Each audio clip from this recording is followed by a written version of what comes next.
वरदाय सुरप्रियाय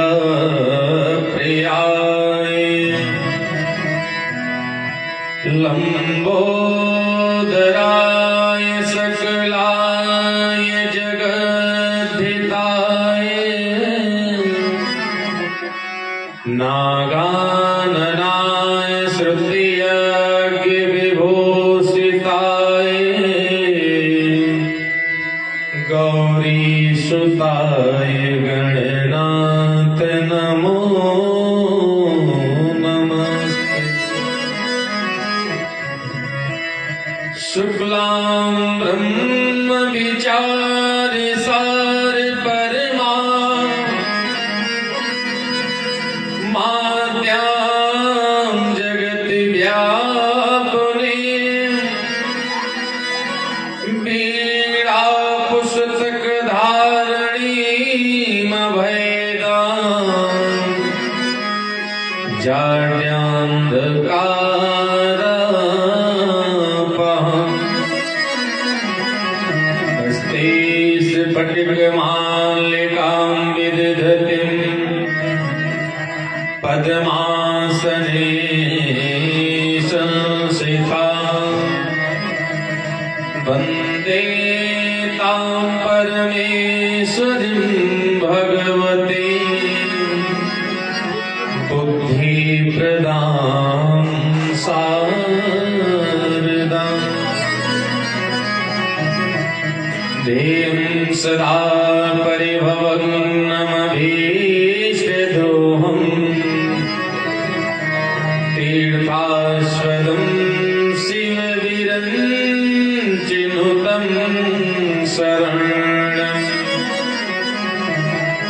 विद्यार्थिहं प्रणतपालभवाब्धिबोधं वन्दे महापुरुषते चरणारविन्दम्।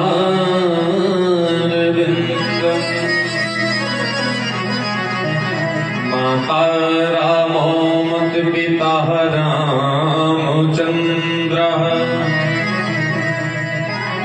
स्वामी रामो मत सखा रामचन्द्रः सर्वस्व मे रामचन्द्रो दयालु नान्यं जाने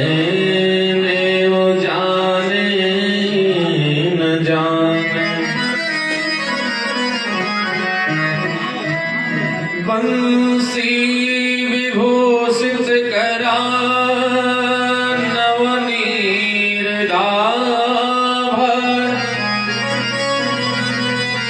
पीतांबरा तरुणबिंब फलाधरोष्टा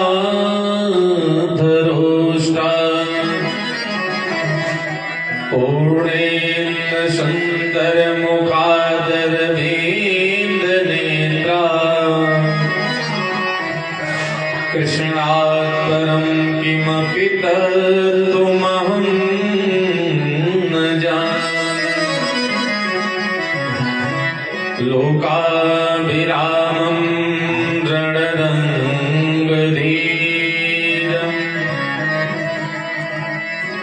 राजीवनेत्रं रघुवंशनाथं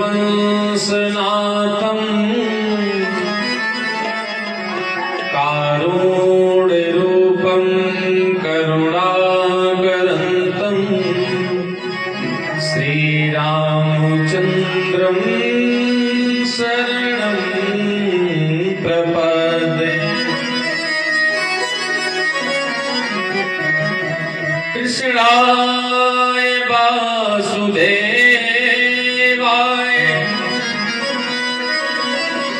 हरे परमात्मने प्रणतः क्लेशनाशाय गोविन्दाय नमो नमः। गंगा तरंग रमणी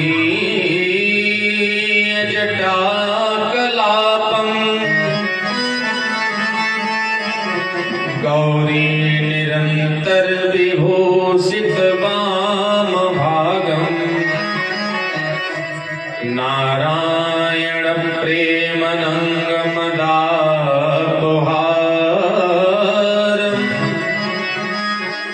वाराणसी पुरपतिं भज विश्वनाथम्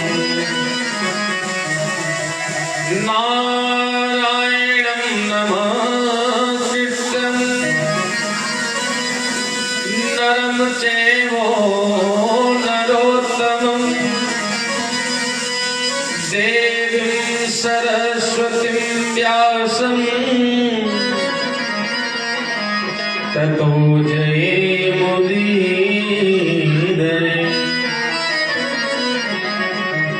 श्री गुरुचरण सरोज रज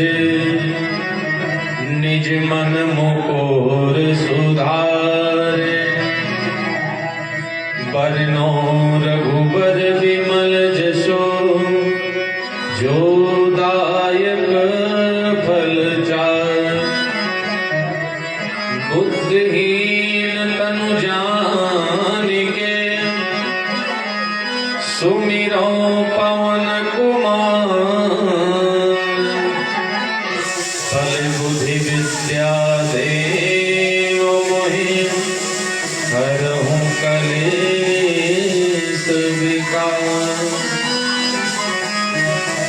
नाम सुंदर है तेरा जगत में प्रभु ऐसी कृपा करो गुनगुनाता रहो। है तेरे सिवाना जगत में कोई कि तुम रूठते रहो मैं मनाता रहूं। जय जय जय राधा रमण जय जय नमल किशोर जय गोपी चित चोर प्रभु जय जय माखन चोर। जीवित हो नाथ हित मोरा करहु सुबेगी दास मैं तोरा।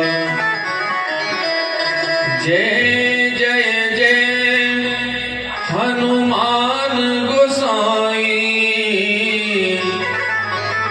कृपा करहु गुरुदेव बिना कृपा करो गुरुदेव बिना। बोले भागवत भगवान की भक्तों भगवान की सप्ताह ज्ञान यज्ञ की हनुमान जी महाराज की आदि शक्ति मां वाराही की। परिपूर्णतम परमात्मा कारण करुणा वृणालय पीताम्बरधारी भगवान श्री हरि विष्णु जी के चरणों में सत सत नमन करते हैं, बार बार वंदन करते हैं, कोट कोट प्रणाम करते हुए मर्यादा के पालन करने वाले मर्यादा पुरुषोत्तम अवधपति सियापति श्री राम जी सरकार के चरणों में कोट कोट प्रणाम वंदन करते हुए कथाओं के परम रसिक परम श्रोता श्री संत अनंत बलवंत हनुमंत लाल जी महाराज के चरणों में कोट कोट वंदन करते हैं, प्रणाम करते हैं, साष्टांग दंडवत करते हुए देवाधिदेव महादेव उमापति कैलाशपति श्री श्याम सदाशिव भोले बाबा के चरणों में कोट कोट वंदन करते साष्टांग दंडवत करते हुए आदि देवी मैया महालक्ष्मी महाकाली महासरस्वती जी के चरणों में बार बार वंदन करते हैं, कोट कोट प्रणाम करते हुए प्रातः पूजनीय वंदनीय श्री सदगुरुदेव महाराज के चरणों में वंदन करते हैं, निवेदन करते हुए प्रातः पूजनीय वंदनीय जन्मदाता माता पिता के चरणों में कोट कोट वंदन करते हुए प्रणाम करते हुए इस ग्राम के क्षेत्र के सभी देवी देवता चर चर नाग गंधर्व किन्नर सभी के चरणों में बार बार वंदन करते हुए कोट कोट प्रणाम करते हुए वह जिनकी छत्र छाया में आज हम लोग चतुर्थ दिवस की सायंकालीन वेला में उपस्थित हुए हैं ऐसे श्री भागवत भगवान वृंदावन बिहारी लाल जी के चरणों में कोट कोट वंदन करते हुए साष्टांग दंडवत करते हुए वह प्रभु के इस पावन पंडाल में उपस्थित हमारे सभी आचार्यगण विद्वानगण सहयोगीगण बाधकगण में सभी से बार बार निवेदन करते आग्रह करते हुए वह प्रभु के इस पावन पंडाल में उपस्थित सभी श्रोता महानुभाव वह मुख्य यजमान सा परिवार को शुभ आशीर्वाद के साथ साधुवाद के साथ आइए चतुर्दिवस की पावन कथाओं की तरफ चलते हैं, प्रभु के चरणारविंद की तरफ चलते हैं। जय जय श्री राधे, जय जय श्री सीताराम। प्यारे, बड़ा ही सुंदर समय है, परमात्मा की बहुत बड़ी कृपा है हम लोगों के ऊपर। आज चतुर्थ दिवस में हम लोग प्रभु के पावन चरणों में उपस्थित हुए हैं, पावन पंडाल में। भगवान की कितनी बड़ी कृपा है जो प्रतिदिन हम लोग सुंदर कथाओं को सुनते हैं, प्रभु के सानिध्य में चरणों में उपस्थित होते हैं। भगवान कहते हैं कि क्षण मात्र के लिए आने से लोगों का कल्याण हो जाता है। सन्मुख हो ये जीव मह जगत जन्म कोटि अविनाश है जगत। जब क्षण मात्र के लिए आने से कल्याण हो सकता है तो भगवान की कितनी बड़ी कृपा है। देखिए कि ना क्षण मात्र के लिए, ना एक दो दिन के लिए, आज चतुर्थ दिवस के सायंकालीन वेला में हम लोग उपस्थित हुए प्रभु के इस पावन पंडाल में कथा सुनने के लिए। प्यारे, ऐसी सुंदर समय की वो हम लोगों के ऐसे सुंदर भाग्य सराहना स्वयं शेष और शारदा नहीं कर सकते। और ये भगवान का जो दरबार है, भगवान की जो कथा है, ये तो सुनने के योग्य, देखने के योग्य है कि बरनत छवि जहां तहां सब लोग अवश्य देखी है देखन जोगो। ये भगवान की कथा, भगवान का दृश्य देखने के योग्य, सुनने के योग्य। लेकिन प्यारे, कुछ पड़ोस के लोग, कुछ रिश्तेदार के लोग, कुछ परिवार के ही लोग ये सोचा करते हृदय में कि चलो आज नहीं कल चलेंगे। लेकिन प्यारे, क्या कल किसी ने देखा है? कल किसी ने देखा ही नहीं है। क्षण भंगुर की ये जो शरीर है, ये सांसें हैं, कोई पता है कि कल देखेंगे हम लोग? कि काल करे सो आज करे, आज करे सो अब, पल में परलय हो गए, बहुरी करोगी कब। जीवन का कोई ठिकाना नहीं। भगवान ने ये सुंदर तन, सुंदर मन अगर दिया है तो भगवान को समर्पित करना चाहिए तन मन। जिस समय प्यारे गर्भ में बालक रहता है, जीव रहता है, उस समय भगवान से बार बार यही निवेदन करता है कि प्रभु हमको इस गर्भ से बाहर आप निकाल दीजिए, जीवन भर में केवल आपकी आराधना, आपका ध्यान करूंगा। लेकिन प्यारे, जैसे इस पृथ्वी पर आता है जीव, तैसे ये मोह माया के चक्कर में बढ़ करके परमात्मा को भूल जाता है। लेकिन परमात्मा भूलने लायक नहीं है ना, परमात्मा को भूलना उचित नहीं है। ऐसे भगवान को भूल करके अच्छा नहीं होने वाला है ना। तो वैसे नारायण का सानिध्य, नारायण की कथा जरूर सुनपान करना चाहिए, सच्चे हृदय से, सच्चे मन से। आइए प्यारे, कथाओं में प्रवेश करने से पूर्व सभी लोग बड़े ही सुंदर भाव से मीठी मीठी तालियां बजाते हुए और प्रभु को बुलाएं, प्रभु को मनाएं। तत्पश्चात कथा में प्रवेश करेंगे सभी लोग। बोले सांवरे सरकार की जय हो। अरे छुपा कहाँ रे, अरे आजा छलिया। सभी लोग तालियां बजाते हुए बुलाएंगे प्रभु को। अरे छुपा कहाँ रे अरे आजा छलिया,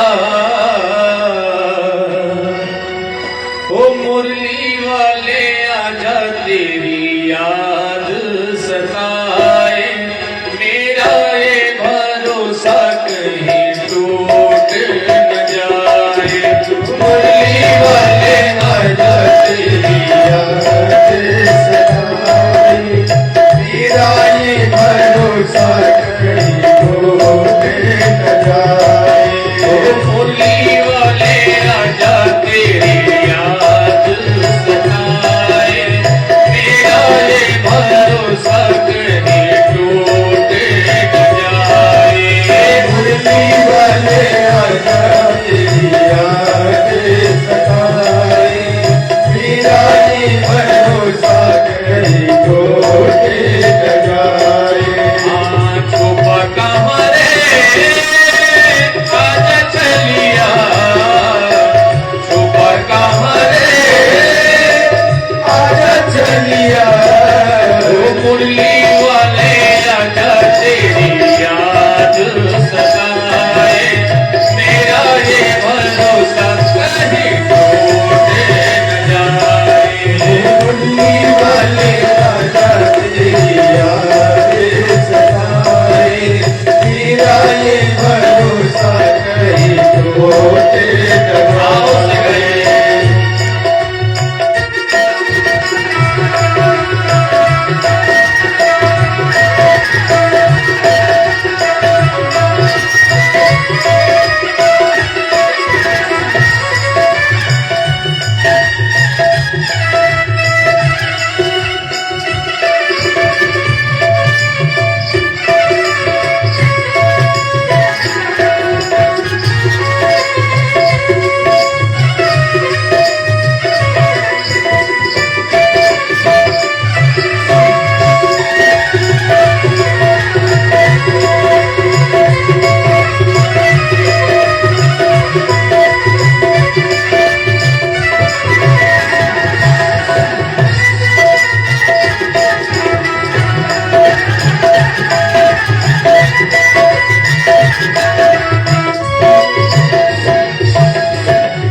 पुकारे दिल के सहारे, मन ये पुकारे दिल के सहारे, नैन हमारे तेरा रास्ता निहारे, नैन हमारे तेरा रास्ता निहारे।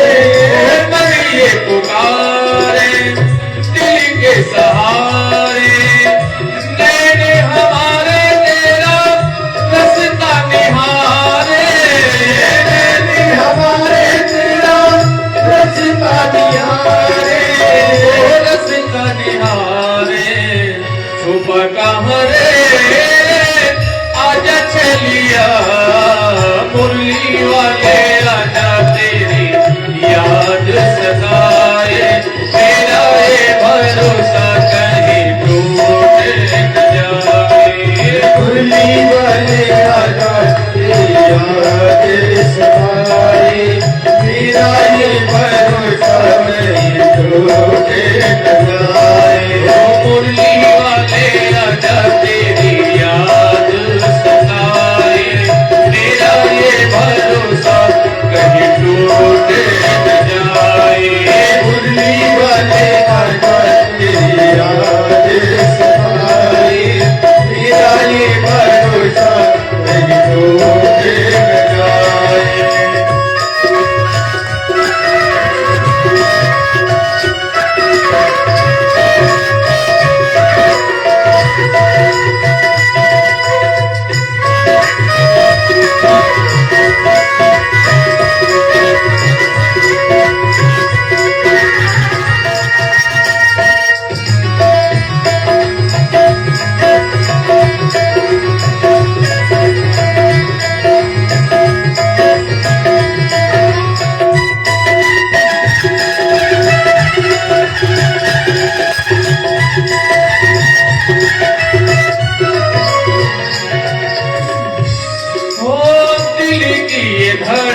तेरा गीत गाए।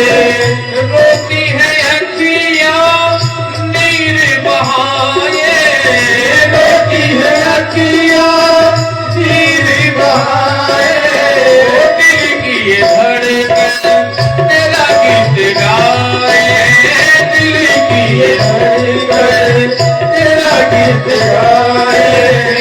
रोती है अखियाँ नीर बहाए, रोती है अखियाँ नीर बहाए, नीर बहाए। छुपा कहाँ रे आजा चलिया, छुपा कहाँ रे आजा चलिया।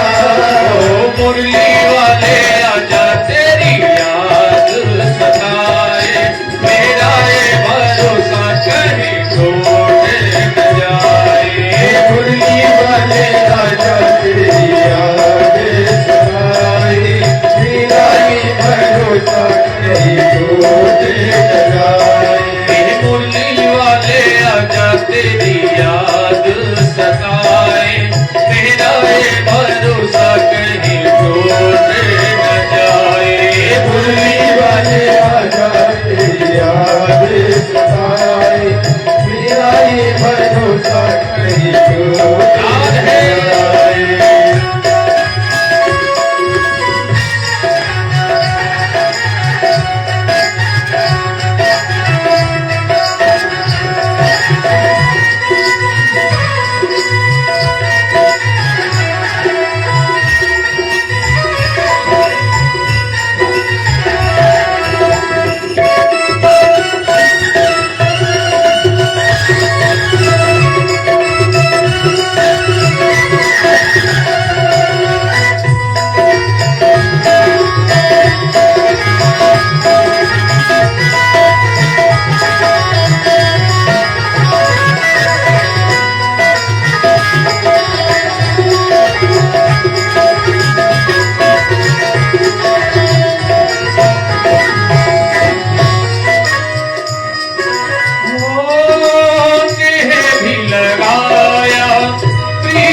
लगाई मेहंदी लगाया, प्रीत लगाई।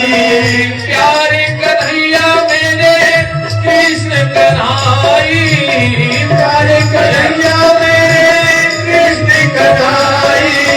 मेहंदी लगाया प्रीत लगाई, मेहंदी लगाया प्रीत लगाई।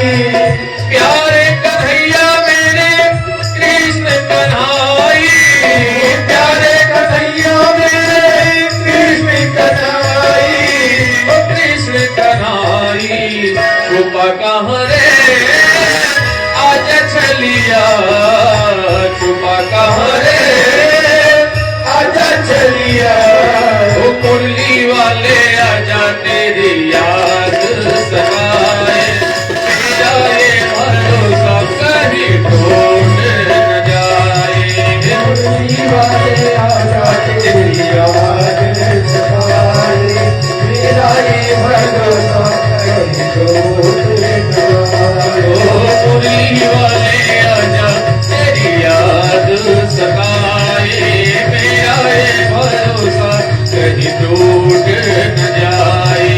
मुरली वाले आजा तेरी याद सताए, मेरा ये भरोसा कहीं टूट न जाए। ओ मेरा ये भरोसा कहीं टूट न जाए, मेरा ये भरोसा कहीं टूट न जाए। ओ मेरा ये भरोसा कहीं टूट न जाए। बोले सामरे सरकार की, बोले मुरलीधर कन्हैया की। करे बिल्कुल सादा होएगा, मैं इको हल्का बेस डाल दो। श्री राधे, श्री राधे, श्री राधे, राधे जय। बस इको सही है आवाज वॉल्यूम थोड़ा और डाउन घुमास दो पर डाउन ना करो। बोली भागवत भगवान की जय हो। प्यारे, कल की कथा में हम लोग श्रवणपान कर रहे थे कि किस प्रकार से महाराज परीक्षित जी का जन्म हुआ, कैसे महाराज परीक्षित जी ने कलयुग को वास दिया, किस प्रकार से परीक्षित जी को श्राप मिला और वो जा करके भागवत कथा सुनना प्रारंभ किए गंगा जी के पावन तट पर। तत्पश्चात कैसे मैया सती जी भोले बाबा के साथ में कथा सुनने के लिए अगस्त ऋषि बाबा के सुंदर आश्रम में गई, कैसे राम जी के प्रति संदेह हुआ, संशय हुआ, कैसे अपने पिता के घर यज्ञ में अपने शरीर को भस्म की, ये सारी कथाएं हम लोग कल श्रवणपान की। आज चतुर्थ दिवस की सायंकालीन बेला में परीक्षित जी महाराज सुखदेव जी से कहते हैं कि गुरुदेव, आज तक आपने जितनी कथाएं हमको श्रवणपान कराया है, सुन करके मैं धन्य हो गया हूं, लेकिन आज हमारी इच्छा ये करती है कि कृपा करके भगवान के अन्य अवतारों की कथा मुझे श्रवणपान कराइए। परीक्षित जी कहते हैं कि किस प्रकार से भगवान कपिल का अवतार होता है, किस प्रकार से भगवान वामन रूप में अवतार लेते हैं, किस प्रकार से वाराह रूप में अवतार लेते हैं, कैसे नरसिंह भगवान के रूप में अवतार लेते हैं, कैसे भगवान राम के रूप में अवतार लेते हैं, कैसे कन्हैया के रूप में अवतार लेते हैं। कृपा करके ये सारी कथाएं हमको श्रवणपान करेंगे। सुखदेव जी महाराज कहते हैं कि आप धन्य हैं, श्रोता ऐसे ही चाहिए कि श्रोता बलता ज्ञान निधि कथा राम के गुण। श्रोता और वक्ता जब दोनों एक समान होंगे ना, सुनने वाले के हृदय में ये भाव होना चाहिए कि कितनी कथा सुन ले उतना ही कम है, और सुनाने वाले के हृदय में ये भाव होना चाहिए कि कितनी कथा हम सुना दें उतना कम है। जब दोनों को राम से प्रेम होगा तभी आनंद आएगा ना सुनने में। तो सुखदेव जी कहते हैं कि राजन परीक्षित, आप धन्य हैं, आपके ऐसे भाव की कितना ही सराहना करे उतना ही कम। सुखदेव जी कहते हैं कि ब्रह्मा जी महाराज के पुत्र कर्दम ऋषि जी महाराज थे, और कर्दम ऋषि जी महाराज सदैव बचपन से ही परम तपस्वी थे, भगवान के भक्त थे, और उन्होंने अपने हृदय में एक संकल्प किया था कि मैं अपने जीवन में गृहस्थ आश्रम में नहीं आऊंगा, मैं विवाह नहीं करूंगा, क्योंकि अगर विवाह कर लूंगा तो गृहस्थ आश्रम में आ जाऊंगा, धर्म पत्नी ना जाने कैसे मिले, पूजा पाठ करने दे या ना करने दे। ऐसी भाव को लेकर के कर्दम ऋषि जी महाराज अपने मन में संकल्प कर लिए कि मुझे विवाह ही नहीं करना है। समय व्यतीत हो रहा था, ब्रह्मा जी ने देखा कि पुत्र कर्दम ऋषि जी विवाह ही नहीं करना चाहते, तो ब्रह्मा जी ने एक दिन बुलाया और बुला करके कर्दम जी से बोले कि पुत्र, हमारी इच्छा ये करती है कि आप भी गृहस्थ जीवन में आ जाएं, सृष्टि को आगे बढ़ाने का कार्य करें। जैसे इतना कर्दम जी ने सुना तो हृदय बिल्कुल दुखित हो गया कि मैं तो अपने जीवन में विवाह करना ही नहीं चाहता था, लेकिन अब ये कह रहे हैं अगर जवाब दो तब भी नहीं अच्छा है और हाँ कर लो तब भी नहीं अच्छा है। सुनकर ऐसे बचन को हृदय हुआ संताप, मैं तो प्रभु का भक्त हूँ,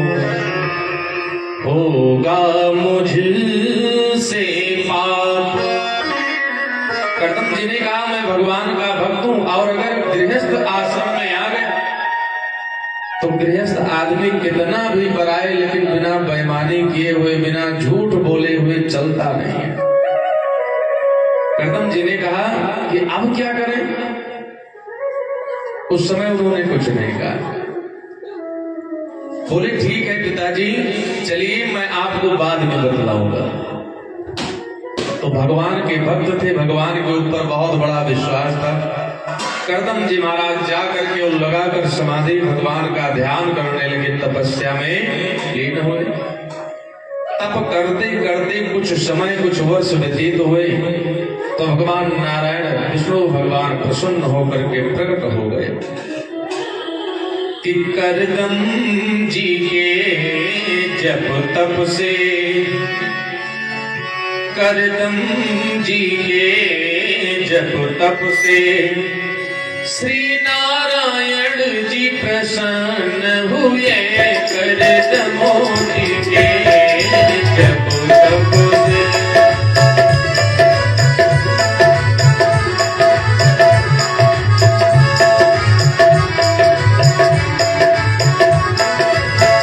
कर्दम जी के जप तप से श्री नारायण जी प्रसन्न हुए। जो मांगे कर्दम जी प्रभु से, जो मांगे कर्दम जी प्रभु से, सब देने को तैयार हुए। जो मांगे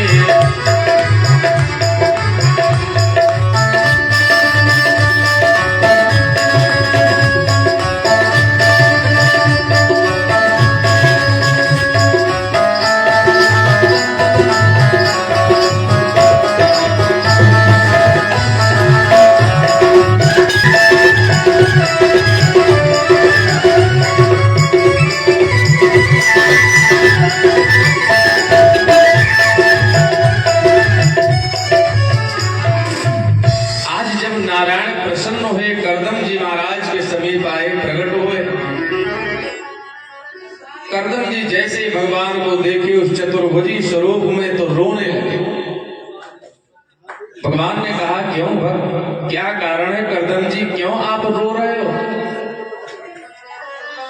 रोने का कारण तो कोई होगा जरूर ना, वैसे क्यों रो रहे? देखिए नेत्रों से अश्रु केवल दो ही अवस्था में निकलती है। कब कब?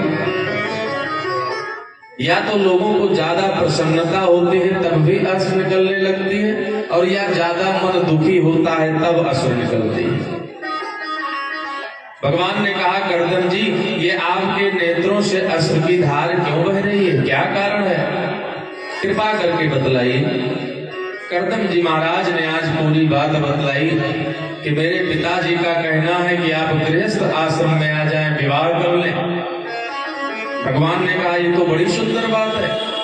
कर्दम जी ने कहा लेकिन जब विवाह कर लेंगे प्रभु तो आपकी भक्ति नहीं हो पाएगी। भगवान ने कहा क्यों? कर्दम जी ने कहा पत्नी ना जाने कैसे मिल जाए, पता नहीं धर्म में साथ दे या ना दे। भगवान ने कहा चलो आप विवाह करने के लिए तैयार हो जाओ, मैं आपको आशीर्वाद दे रहा हूं कि आपको ऐसी धर्म पत्नी मिलेगी जो आपकी पूजा पाठ में खूब सहायता करेगी। कर्दम जी ने कहा लेकिन ऐसी राजकुमारी मिलेगी कहां, संभव नहीं लग रहा है। भगवान ने कहा नहीं संभव है, आप कुछ दिन तक इंतजार करिए। और महाराज मन की एक पुत्री है जिसका नाम है देवहूति, और मन जी महाराज शीघ्र ही रिश्ता लेकर के आपके पास आएंगे विवाह करने की। और देवी देवहूति जो हैं वो आपसे ज्यादा भगवान से प्रेम करते हैं, हमसे प्रेम करते हैं। अगर आपका विवाह उनके साथ होगा तो आप गृहस्थ आश्रम में भी रह करके एक सन्यासी का जीवन व्यतीत कर सकते हैं। आज भगवान इतना कह करके वहां से अंतर ध्यान हुए, इधर समय व्यतीत होने लगा कि कछुक दिवस बीते यही भांति कि जात न जाने दिन यदुराते। कुछ समय व्यतीत हुआ, एक दिन मन जी महाराज अपने पुत्री देवहूति को लेकर के करदम जी के पास पहुंचे। करदम जी महाराज ने सुंदर 2 आसन लगाया। मन जी महाराज बैठ गए, देवहूति मैया खड़ी रह गई। देवहूति मैया आज करदम जी के आसन लगाए पर नहीं बैठे, क्यों? उन्होंने सोचा कि हमारा इनके साथ विवाह होने वाला और पति के द्वारा आसन लगाए पर अगर मैं बैठ जाऊंगी तो मेरा पतिव्रत धर्म नष्ट हो जाएगा। जब वो नहीं बैठी तो करदम जी के हृदय में ये पूर्ण विश्वास हुआ कि भगवान ने सच कहा था कि देवहूति संस्कारी है। मन जी महाराज ने कहा कि मैं अपनी पुत्री का विवाह आपके साथ करना चाहता हूं। करदम जी महाराज ने कहा विवाह तो मैं करना चाहता हूं, तैयार हूं मैं भी, लेकिन मेरा एक शर्त होगा। देवहूति मैया ने कहा कौन सा शर्त? करदम जी ने कहा शर्त ये है कि विवाह के बाद जैसे एक पुत्र होंगे हमारे और आपसे, तैसे मैं गृहस्थ जीवन छोड़ करके सन्यासी जीवन व्यतीत करने लगूंगा। देवहूति मैया बड़ी खुशी हुई, बहुत प्रसन्न हुई। क्यों? कि तन पवित्र सेवा किए, धन पवित्र किए दान, मन पवित्र हरि भजन से हो ही त्रिविध कल्याण। देवहूति मैया ने अपने मन में विचार किया, अब इससे सुंदर मौका कहाँ मिलेगा? एक सन्यासी का संत की सेवा करने का अवसर मिल रहा है, इससे सुंदर पति कहीं नहीं मिलेगा। देवहूति मैया ने कहा व्यतीत होने लगे। कुछ समय व्यतीत हुए तो एक दिन महाराज करदम जी ने कहा कि देवी आज तक हमारे यहाँ पुत्र नहीं हुए और बहुत समय हो गए, तो अब हमारी इच्छा करती है कि अब मैं सन्यास आश्रम में चला जाऊं। देवहूति मैया ने कहा स्वामी आप अपने वादा को भूल रहे हो। आपने कहा था जब एक पुत्र हो जाएंगे तब जाएंगे, और आप वैसे जा रहे हो। करदम जी महाराज बहुत घबराए। उसी समय भगवान की कृपा से एक सुंदर विमान प्रकट की। क्या? सुंदर विमान प्रकट की। और देवहूति मैया से बोले कि आप सरोवर में स्नान करके इस विमान पर बैठी। उस विमान पर बिठा करके प्यारे मैया देवहूति के 9 शरीर हो गए और 9 शरीर से एक कन्याओं का जन्म हो गया। 9 कन्याएं हो गई। जब 9 कन्याएं हो गई तो एक दिन करदम जी ने कहा अब तो हमको जाने दीजिए सन्यास आश्रम की तरफ। देवहूति मैया ने कहा स्वामी आपने पुत्र होने का वादा किया था, पुत्री नहीं। जब एक पुत्र हो जाएंगे तब आप जाना। अब करदम जी महाराज बहुत घबराए कि अब क्या करें। ब्रह्म दुहित विष्णुभ्यम बृंग गया पतया समः कस्य स्यान्मये विशोकाय त्वयि प्रवजिते वनम्। उसी समय महाराज करदम जी जा करके एक सुंदर वन में बैठ करके और भगवान का ध्यान करने लगे कि प्रभु आप कैसे जंजाल में हमको फंसा करके चले गए हो कि अब हमें निकलने का कोई रास्ता ही नहीं दिखाई पड़ रहा है, क्या करें।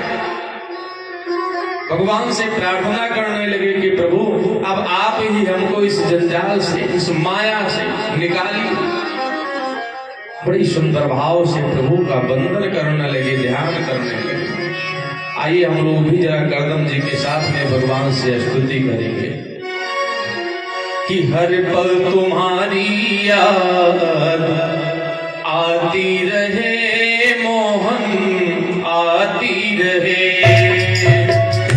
हर पल तुम्हारी याद आती रहे मोहन आती रहे।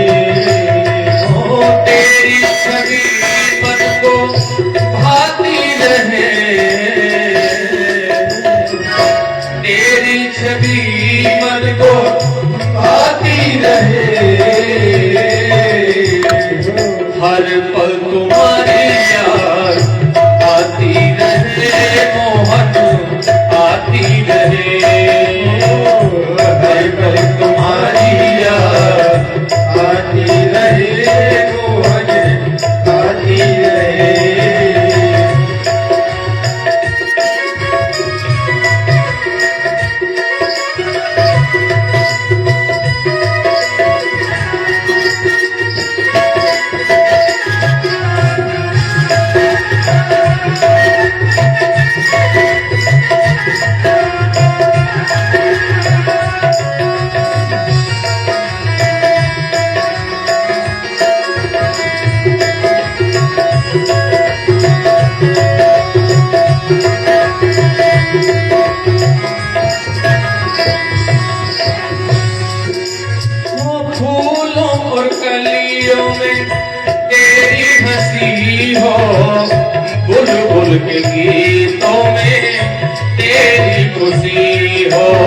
गीतों में तेरी खुशी हो, बुलबुल के गीतों में तेरी खुशी हो।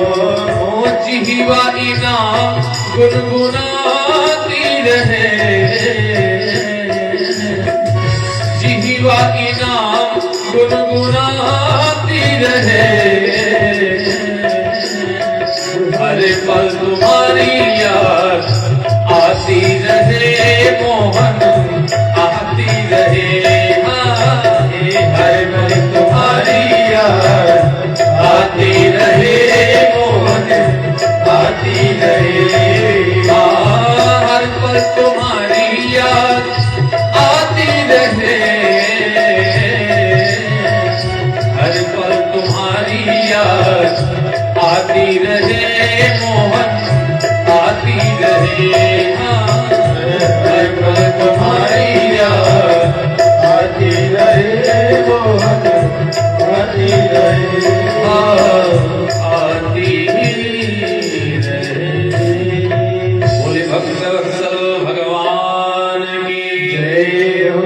आज जब कर्दम जी भगवान की स्तुति करने लगे, प्रार्थना करने लगे, तो भगवान ने प्रसन्न हो और आकाशवाणी की कि हे कर्दम जी महाराज, आप व्याकुल मत होइए, चलो मेरा आशीर्वाद है,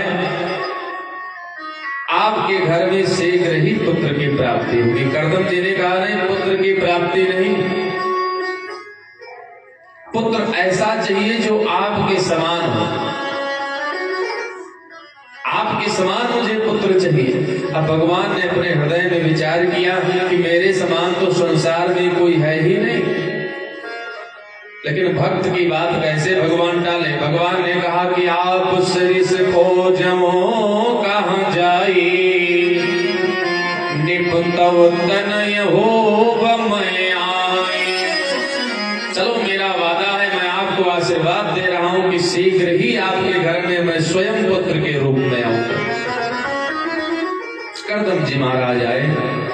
इधर कुछ समय व्यतीत हुआ, देवहूति मैया के गर्भ से भगवान विष्णु जी, कौन? भगवान विष्णु जी कपिल भगवान के रूप में देवहूति मैया के गर्भ से अवतार लेते हैं चतुर्भुजी स्वरूप में। बोले कपिल भगवान की।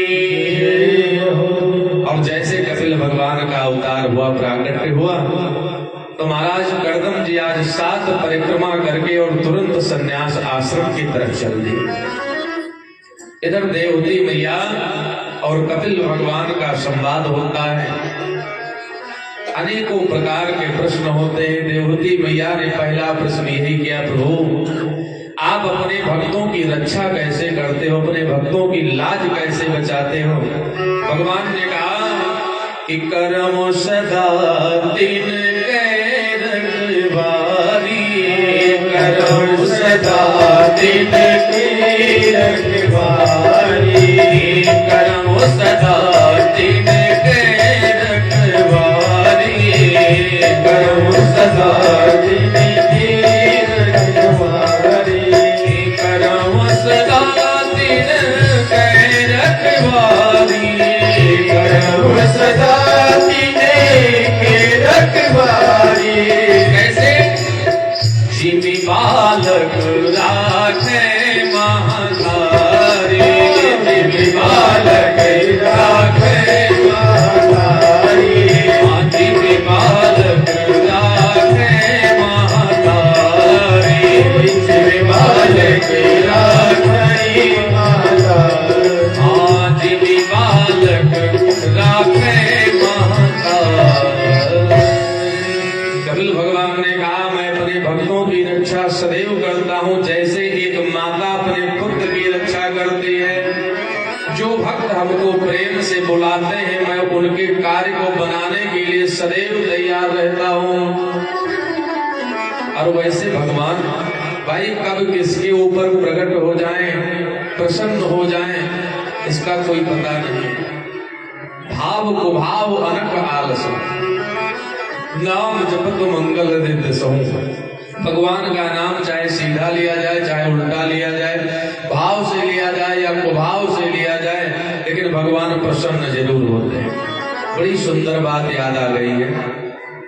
एक बार की बात थी, एक भगवान शंकर जी का बड़ा सुंदर मंदिर बना था और उस मंदिर में कम से कम 5 किलो का एक घंटा लटका हुआ था।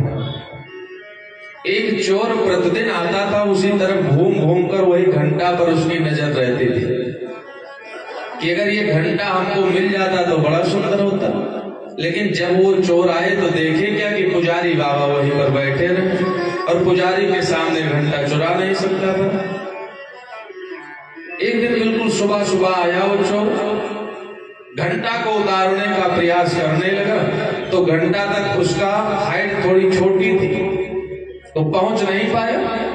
जब वहां तक वो नहीं पहुंच पाया तो उसके मन में एक बात आई क्या कि नीचे भगवान की शिवलिंग है, लाओ शिवलिंग के ऊपर खड़े हो जाएं पैर रख करके और घंटा को खोल ले। आज वो शिवलिंग के ऊपर पैर रख करके और घंटे को खोल रहा था। तब तक पुजारी बाबा दौड़े दौड़े आए, देख ली। पुजारी बाबा ने बड़ी जोर से डांटा चोर को और भगवान से कहने लगे, प्रभु कहां हुआ? ये आपके ऊपर पैर रख के खड़ा है और आप कुछ कहते नहीं हो।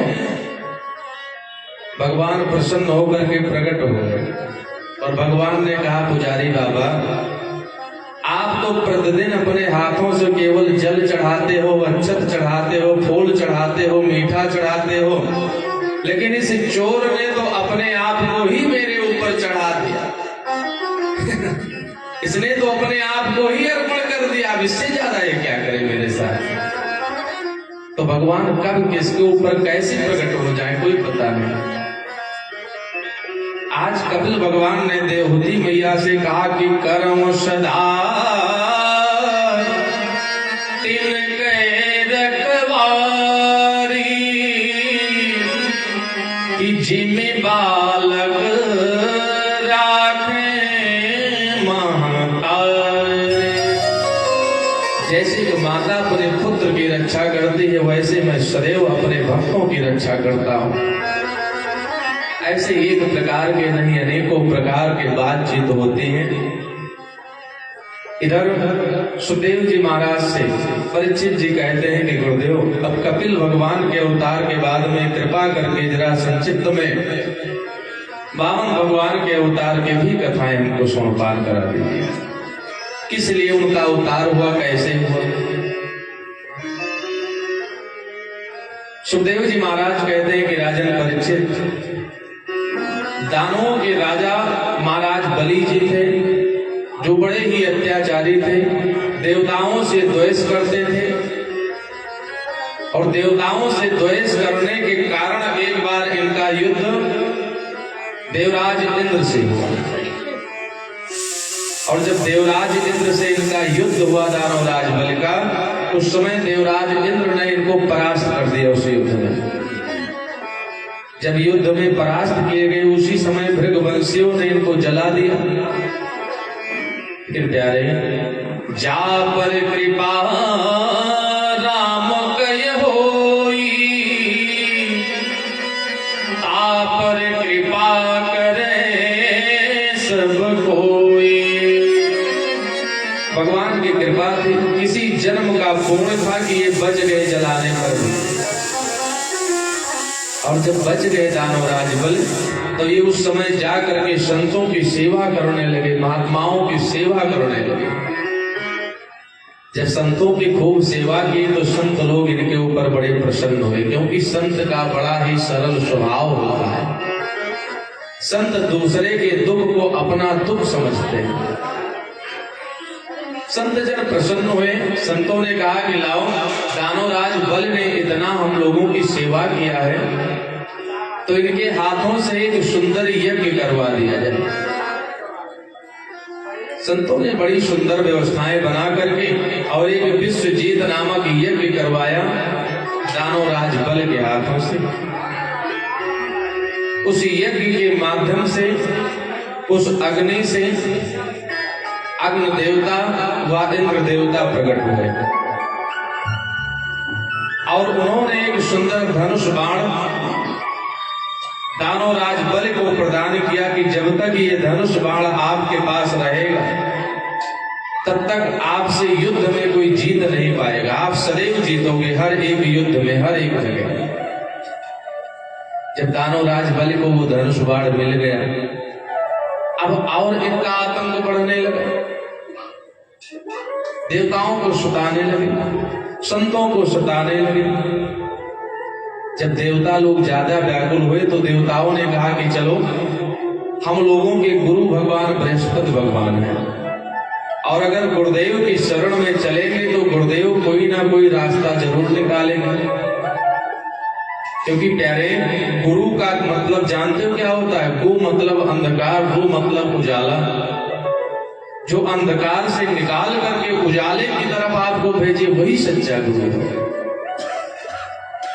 देवता लोग चले गए भगवान बृहस्पति भगवान की आराधना करने के लिए, और इधर दानवराज बल ने देखा कि देवराज इंद्र का इंद्रासन खाली है, तो जाकर के उस इंद्रासन पर आरूढ़ हो गए, बैठ गए। और जैसे ही उस इंद्रासन पर दानवराज बल बैठे तो पृथ्वी कांपने लगी। अदिति मैया कश्यप बाबा से कहने लगी कि स्वामी, अब इन बालकों के ऊपर कष्ट आ रहा है, देवता लोग किसके हैं, हम लोग किसके हैं जानते हो? इस सृष्टि के आदि माता पिता कश्यप और अदिति जी ही हैं। मन शत्रुपा कश्यप अदिति दोनों एक ही है ना। तो अदिति मैया ने कहा बाबा अब क्या किया जाए? कश्यप बाबा ने कहा देखो, व्याकुल होने की कोई जरूरत नहीं, आज तक किसी का अत्याचार अहंकार चला नहीं है, तो इनका भी अहंकार नहीं चलेगा। अहंकार नहीं चला हनुमान जी महाराज का, अहंकार नहीं चला राम जी सरकार का, अहंकार नहीं चला चक्र सुदर्शन का, गरुड़ का, रुक्मणी मैया का, तो अहंकार इनका कैसे चलेगा? सब लोगों को अहंकार तो बाद में बदलाएंगे, लेकिन एक अहंकार लाओ बदला दें। अहंकार स्वयं हनुमान जी महाराज का भी नहीं चला, जिनको लोग कहते हैं कि बड़े बलशाली हैं, लेकिन जिनके अंदर अहंकार आ जाता है उनको भगवान उनका बल छीड़ कर देते हैं। उदाहरण के लिए, जिस समय भगवान राम को लंका पर चढ़ाई करना हुआ और जब पुल बनाया गया सेतुबंध रामेश्वरम का, भगवान राम जी ने अपने हृदय में विचार किया कि सबसे पहले लाओ भगवान शिव जी की स्थापना करें, उनका पूजन करके तब इस पुल पर चढ़ें। रावण को बुलाया गया पूजन कराने के लिए। जब महाराज लंकापति रावण जी आए तो पूरी सामग्री की लिस्ट बनाए, तो उसमें एक पुष्प था जिसका नाम था पारिजात पुष्प।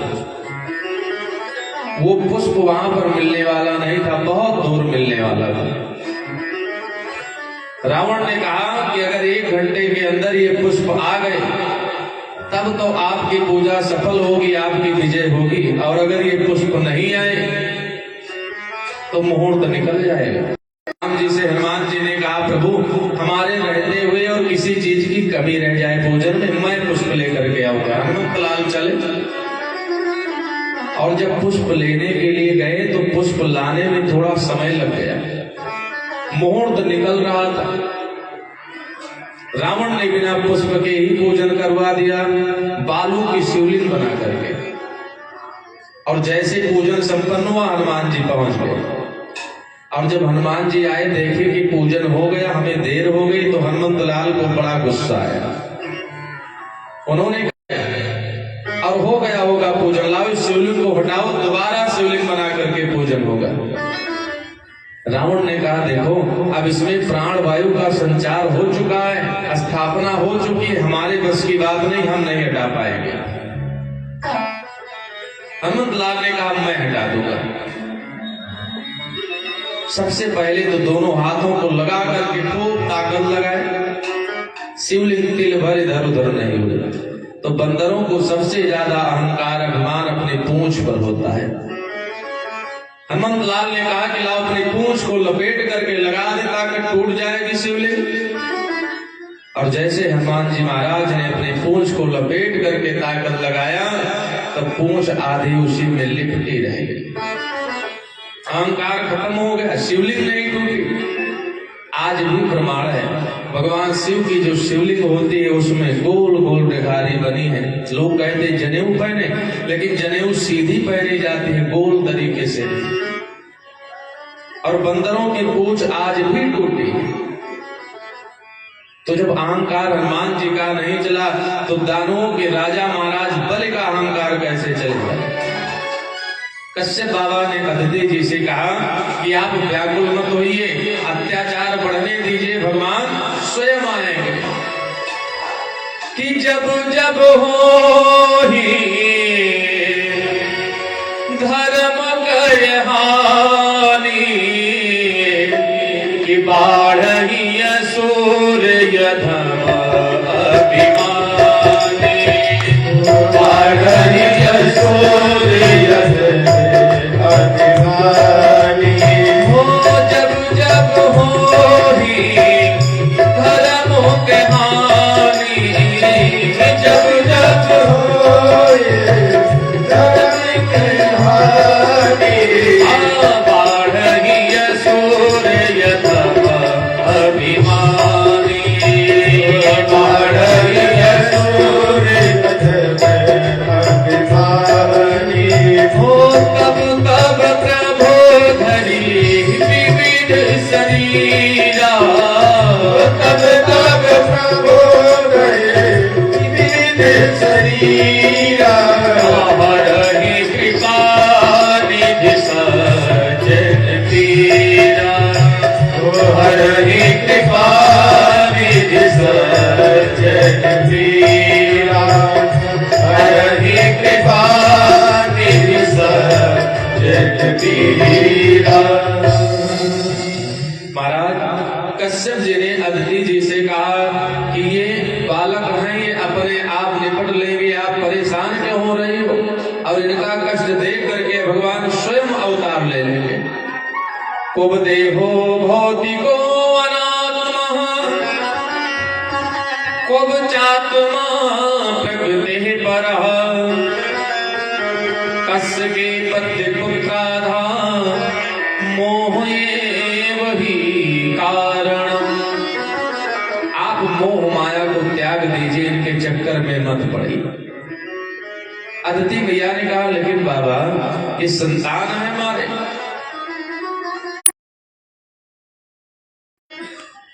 आप पयो व्रत रखो, हरितोषक नामक व्रत करो और दूध पी करके केवल पयो व्रत, जो व्रत केवल फाल्गुन शुक्ल पक्ष प्रतिपदा से द्वादशी तक होता है। ये व्रत जो कोई भी करता है, अगर संतान की प्राप्ति नहीं हो रही हो, अगर ये व्रत वो करे तो पुत्र की प्राप्ति भगवान की कृपा से जरूर होती है, हरितोषक नामक व्रत। तो हे देवी आप भी वही व्रत, मैं जरूर व्रत करूंगी। स्वभाव से भगवान प्रसन्न हुए